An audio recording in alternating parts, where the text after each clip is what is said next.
Olá a todos, sejam bem-vindos. Vamos iniciar a aula 2 do Programa de Desenvolvimento Gerencial. Eu sou Fabiano Medeiros, produtor e tutor, e estarei aqui com vocês para compartilhar os conhecimentos sobre uma nova matéria. E hoje nós vamos começar os nossos estudos sobre planejamento estratégico. Nesta aula vamos enfocar a teoria e na próxima aula vamos enfocar a parte prática do planejamento estratégico. Na primeira aula nós conversamos sobre o mundo dos negócios, o modelo de gestão e comparamos uma organização com uma orquestra sinfônica na busca da excelência. E falamos muito sobre a importância do planejamento estratégico, ou seja, se nós não sabemos aonde queremos chegar, certamente vamos ter muitas dificuldades de chegar lá. E se chegar, podemos chegar a um porto errado, conforme falava o grande filósofo grego Sêneca.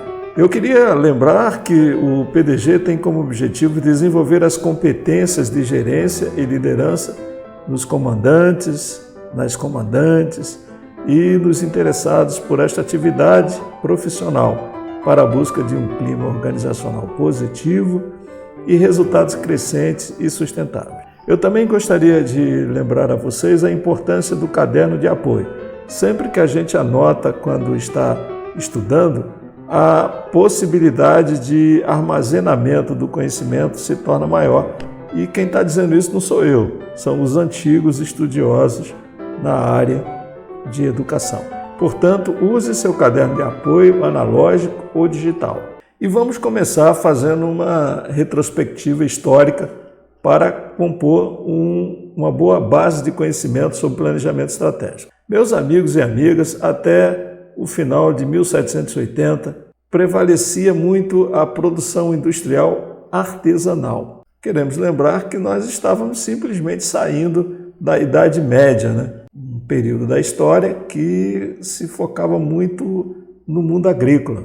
E o artesão era a principal figura de produção. Embora já naquela época o artesão também tivesse os princípios de qualidade e de excelência.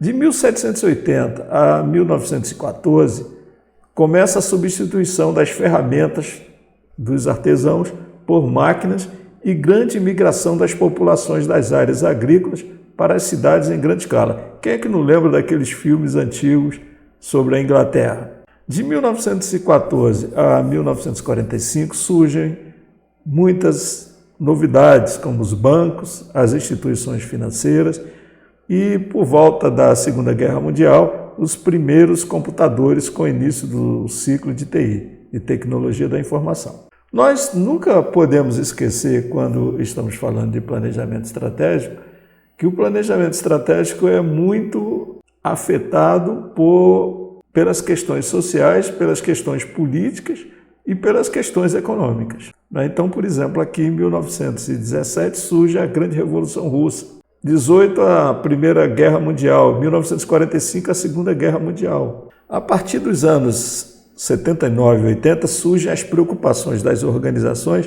com a concorrência, os clientes e a busca incessante pela flexibilização e da qualidade. Eu basicamente estava entrando nesse período aí numa multinacional, conforme eu já me apresentei, na Xerox. Nesse período surgem os primeiros conhecimentos da qualidade e todas essas preocupações que nós estamos aqui abordando, como a concorrência, a questão dos clientes.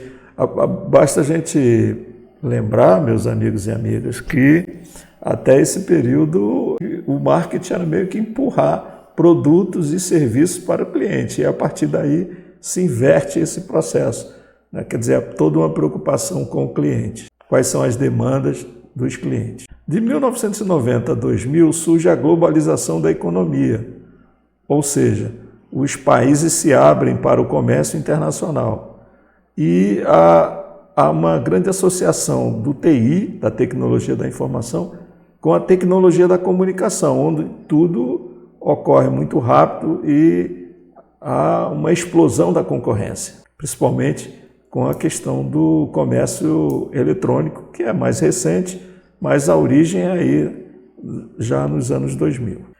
E finalmente surge o marketing digital e os seus 8 P's, né?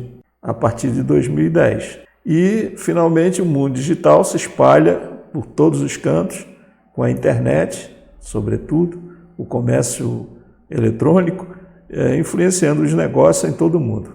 Por volta de 2005, já começa-se a se falar em administração estratégica, que influencia o planejamento estratégico. Esse autor, Harrison, foi um dos primeiros a falar sobre esse importante tema. E ele focava que a administração estratégica ela se baseava na perspectiva tradicional, ou seja, uma visão de fora para dentro das organizações, com ênfase na análise do ambiente. As organizações eram tipo máquinas, né? Depois a perspectiva baseada em recursos, ou seja, uma visão de dentro para fora.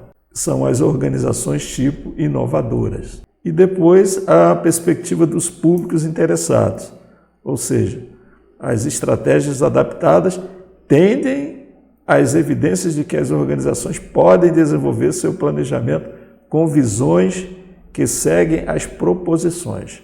São as organizações tipo profissionais. Por volta de 2008, surgem novos estudos como o de vantagens competitivas e que elas estão relacionadas aos diferenciais sustentáveis de longo prazo, ou quando uma empresa cria valor econômico em relação aos seus rivais.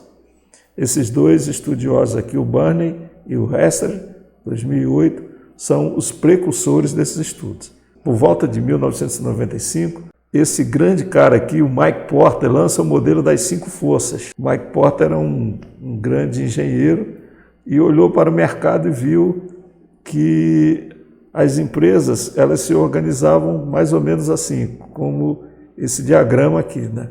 Os novos entrantes, os que estão começando, os concorrentes, os clientes, os produtos substitutos e os fornecedores. Era basicamente conhecida como as 5 forças do Mike Porter. É impossível não fazer essa análise ao lançar um negócio ou um produto. Impressionante como até 1995 não se pensava tanto nessas coisas como enfatizou o Mike Porter. Eu às vezes vejo críticas às universidades totalmente desprovidas, né? Por exemplo, esses estudos todos eles nasceram basicamente na Harvard Business School nos Estados Unidos e foram emanados aí pelo mundo afora. Então, as universidades elas têm um papel extremamente relevante de trazer a realidade para um mundo teórico e depois liberar isso em forma de estudos. Vai montar um negócio e não pensar como o Mike Porter explicou. Vou colocar uma padaria num lugar onde que tem 5 padarias. Vai quebrar, meu amigo, vai quebrar, vai ter muita dificuldade.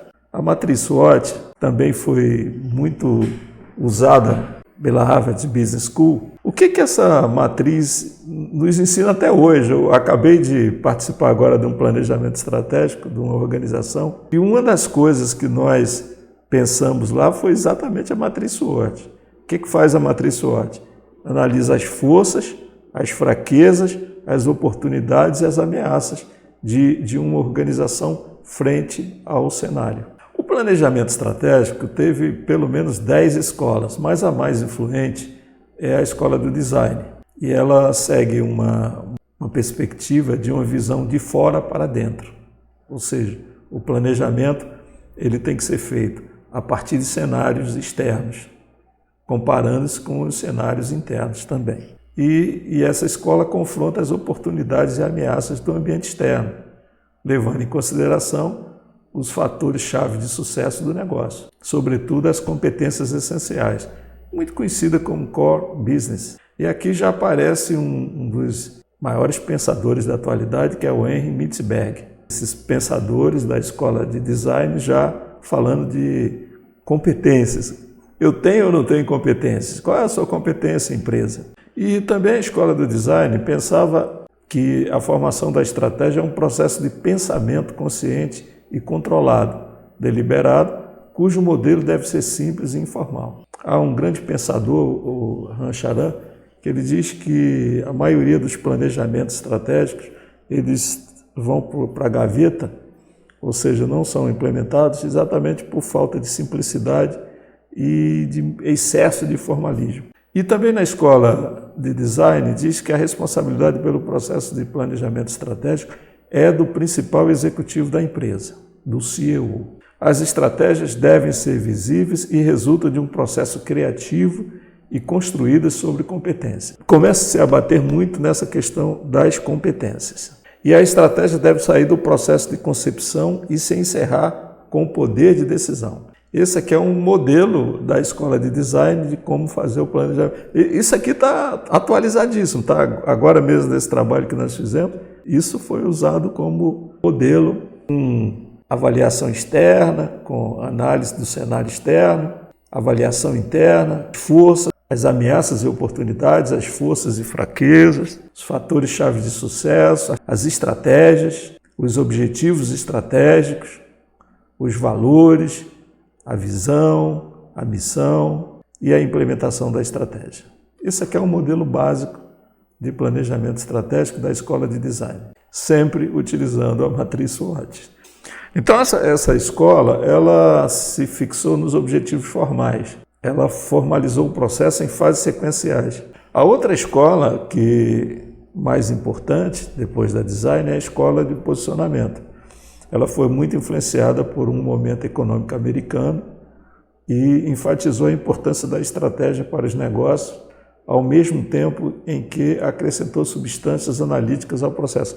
A matriz das 5 forças do Mike Porter se posiciona aqui nessa escola. Seu grande expoente foi o Mike Porter, portanto. E também são destaques a matriz McKinsey, que é uma matriz utilizada pela GE, que é uma grande empresa centenária, né?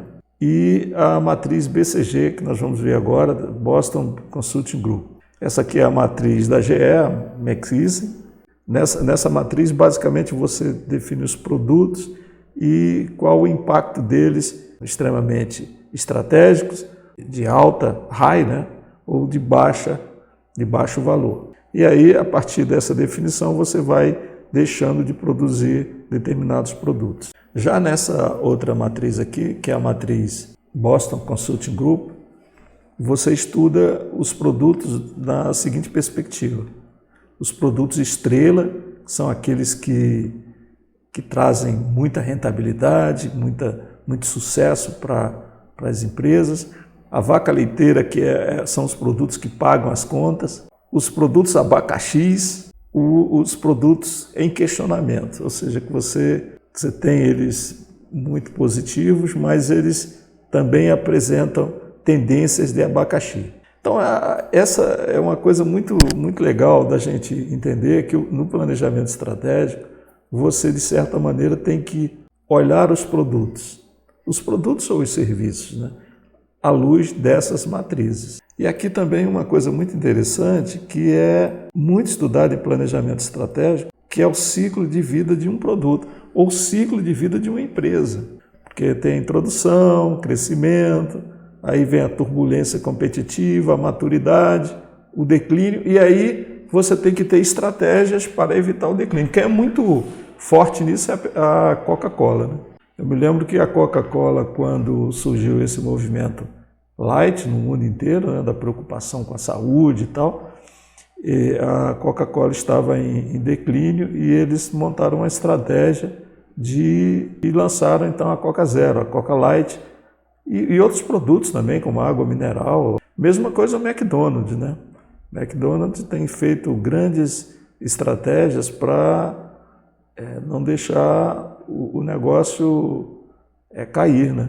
Principalmente afetado por essa questão da preocupação com a saúde. Olhando isso tudo, a gente poderia fazer a seguinte pergunta: qual é a definição de planejamento estratégico? E nós fomos buscar aqui o pai da administração, infelizmente já falecido, mas que continua fazendo um tremendo sucesso nas escolas de uma maneira geral. E diz até que o Henry Mitzberg é o seu seguidor. É um canadense brilhante, tem pensamentos incríveis. E o que o Peter Drucker dizia? Ele dizia que O planejamento estratégico é o processo contínuo com conhecimento possível do futuro contido. Tomar decisões atuais que envolvam riscos. Organizar as atividades necessárias à execução. E, através de uma retroalimentação organizada, medir o resultado em confronto com as expectativas almejadas. Ou seja, na prática, é pensar o futuro, suas visões, suas metas, seus objetivos, pensar nos riscos e colocar em prática e acompanhar. Portanto, o planejamento, na verdade, tem 3 dimensões: o estratégico, que é o que nós estamos estudando, o tático e o operacional. Portanto, o estratégico é por quê e quando, é o topo da organização. Agora nós vamos falar um pouco sobre o futuro, né? A visão. O Bill Gates talvez seja um dos maiores visionários do mundo, né? Mas o que fala-se da visão? É o futuro do seu negócio numa perspectiva de longo prazo. Uma ideia futura do seu negócio, suportada pela inovação, por energizar a empresa e criar um ambiente propício ao surgimento de novas ideias. Visualizar a situação da empresa em 5 anos. Deve ser escrita no futuro, mostrar a direção a ser seguida e mobilizar as equipes nessa direção. Ser ambiciosa e ousada, mostrar qual o impacto que essa direção irá causar no mundo e ela funciona como uma bússola. Então, o Bill Gates é um dos grandes visionários, mas existem muitos outros. Exemplo de visão, a Microsoft. Disponibilizar às pessoas software de excelente qualidade, a qualquer momento, em qualquer local e em qualquer dispositivo.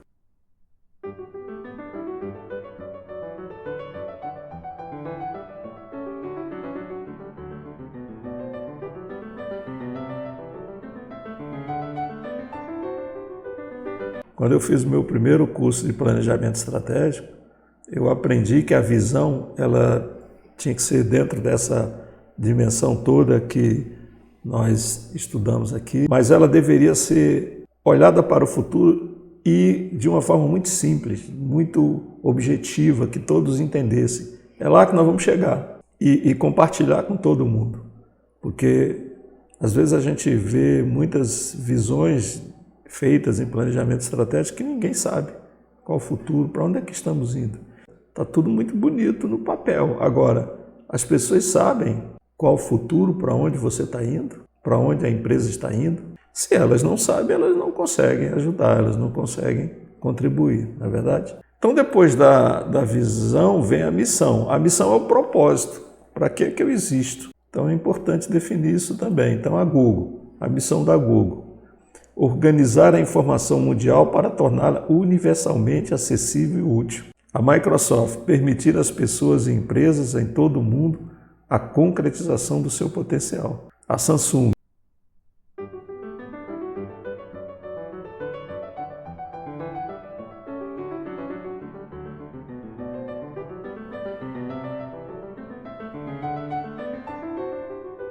Mas a Microsoft tem uma missão bem objetiva, como também e simples, né, de ser entendido, como também a Google. E a Apple, vamos ver qual a missão da Apple.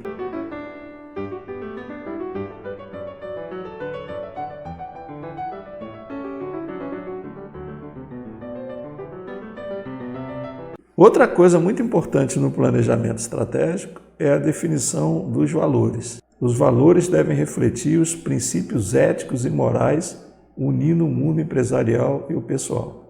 Na Prudential, que é uma empresa que eu trabalhei, o símbolo dela é o rochedo. Os valores são princípios inegociáveis, guiando a sua conduta, ditando comportamentos e atitudes no funcionamento de toda a estrutura organizacional. Eu participei de um projeto brilhante no BNDES, quando o BNDES fez aquele concurso de 1.000 novos funcionários. Eu participei do projeto de aculturamento desses 1.000. Então, qual era a preocupação do BNDES? O BNDES é uma empresa pública com valores muito sedimentados, de ética, de pensar o Brasil e tal. Então, a gente tinha que trazer essa galera para dentro do BNDES, já pensando como os valores do BNDES. Foi um trabalho lindo, oportunidade que eu tive de trabalhar com pessoas maravilhosas como o professor Cortella, Mário Cortella e outros. Exemplos de valores: responsabilidade, equilíbrio, compromisso, comunidade, empoderamento, inovação, integridade e propriedade. Aqui nós vamos dar o exemplo do Magazine Luiza, a Magalu. Respeito, desenvolvimento e reconhecimento. Colocamos as pessoas em primeiro lugar. Ética. Nossas ações e relações são baseadas na verdade.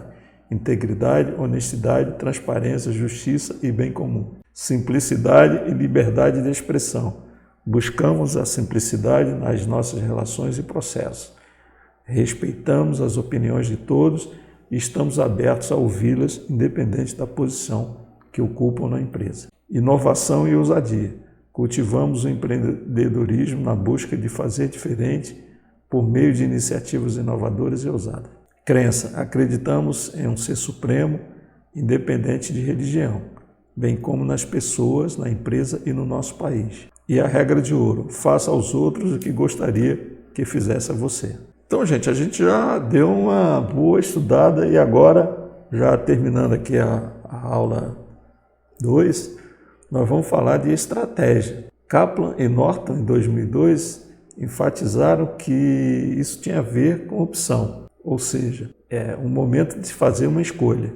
Estratégia, portanto, é um caminho, ou são os caminhos. Existem as estratégias genéricas, as mais conhecidas por custo, diferenciação e estrutura de cadeia de valor. Essas contribuem para manter o lucro baixo e manter a concorrência dominada. Os recursos estratégicos são aqueles que trazem vantagem competitiva, implantando uma estrutura de criar valor que não simultaneamente empregada por outra empresa. Aqui foi o Prahalad que escreveu sobre isso.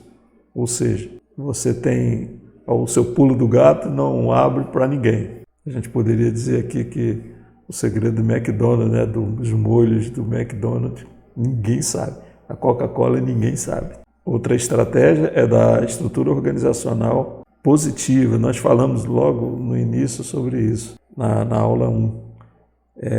Quem tem um clima organizacional positivo tem uma vantagem competitiva dentro da organização. Isso quem escreveu foi outro grande estudioso chamado Barney, 1986. E a estratégia de competência central. Competências essenciais ou aprendizados coletivos da organização. São as competências da organização.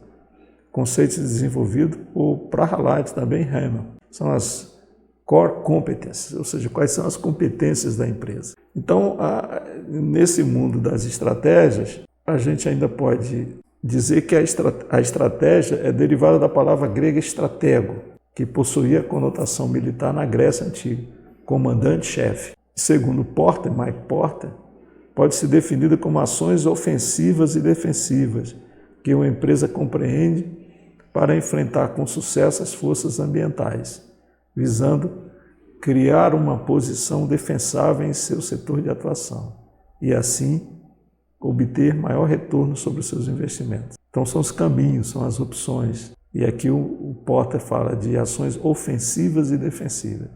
Atacar ou defender. É por isso que a gente bota logo no início da aula a base do planejamento estratégico é o jogo de xadrez. A partir da Segunda Guerra Mundial, as estratégias sofreram uma grande adaptação ao mundo dos negócios.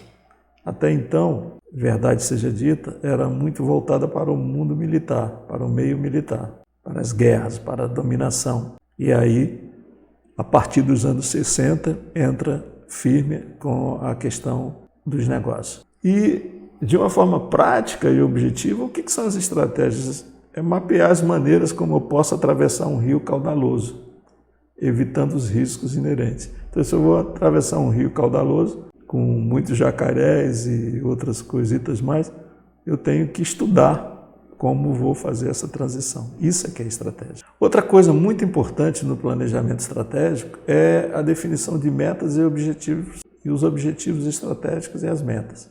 O que você exatamente quer conquistar, vai precisar de ajuda, quais das pessoas, quais são as limitações para conquistar essas metas, quais são as condições obrigatórias para conquistar essas metas, condições realistas a serem colocadas em prática. As metas precisam estar ligadas à visão. E para cada estratégia, defina um indicador de desempenho. O meu faturamento vai ser de 2 milhões. Como é que eu vou avaliar isso? Se eu estou seguindo a meta mensal, por exemplo, em 100%. Se estou indo bem, é o KPI. Do contrário, não estou indo, tem que ter ações corretivas.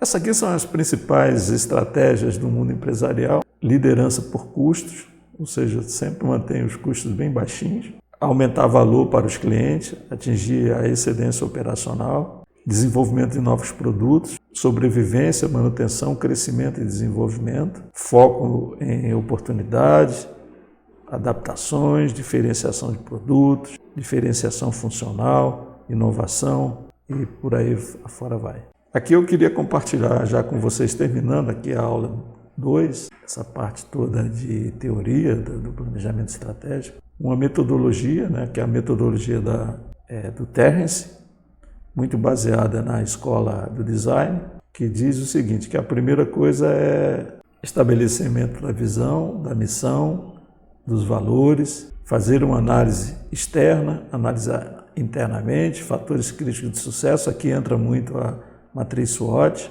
a definição das estratégias, a definição dos objetivos, quais são os objetivos, as metas e um plano de ação e a apresentação para toda a organização e implantação. É simples assim. Na próxima aula nós vamos conhecer na prática. E aqui também o outro modelo é o do Balance Scorecard, também usado no mundo todo, É um mapa estratégico com 4 dimensões e objetivos estratégicos, metas e plano de ação. Ok, meus amigos? Então estamos preparados para trabalhar na próxima aula, tá bom? E finalmente pense numa ação individual para você melhorar o seu desempenho frente ao que estudamos. Foi um prazer muito grande. Aqui eu vou deixar os meus dados para que vocês façam contato comigo.